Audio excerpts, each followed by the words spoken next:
Hi, we're working on Grade 3, Module 5, or fractions. So it's been a while, but we have worked on using unit fractions to build bigger fractions.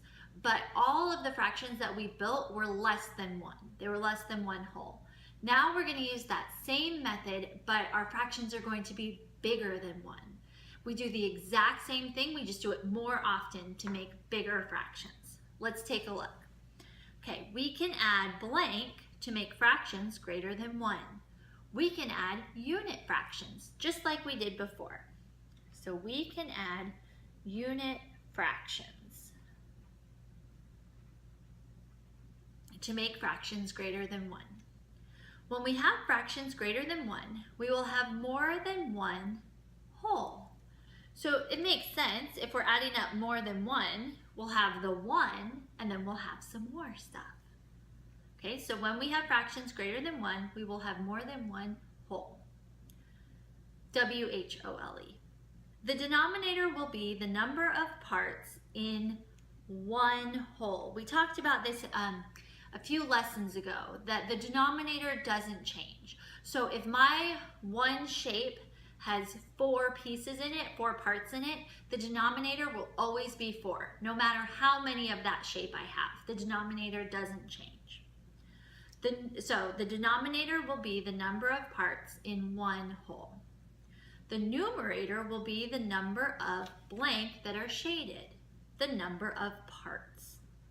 So this might be, your numerator might be bigger than the denominator. In all of our examples today, the numerator is bigger than the denominator.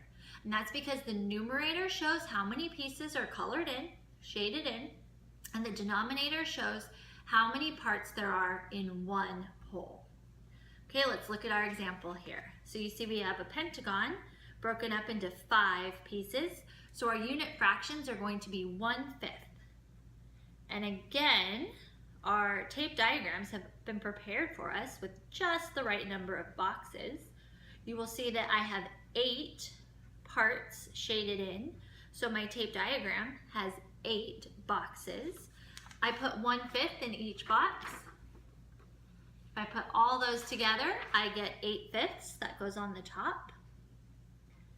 And now I can add them up using, making an equation. So 1/5 plus 1/5 plus 1/5 plus 1/5 plus 1/5 plus 1/5 plus 1/5 plus 1/5 equals 8/5.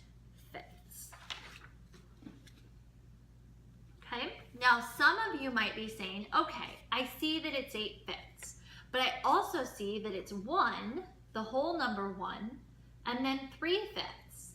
And you are right, that is called a mixed number.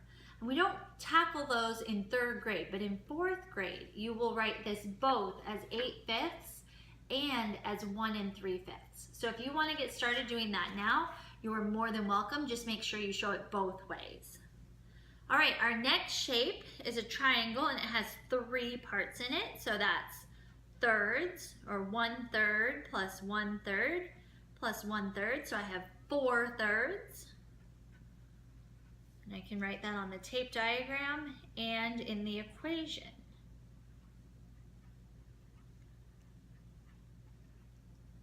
So you can see that in both cases, our numerator ends up being bigger than our denominator, and that is totally okay.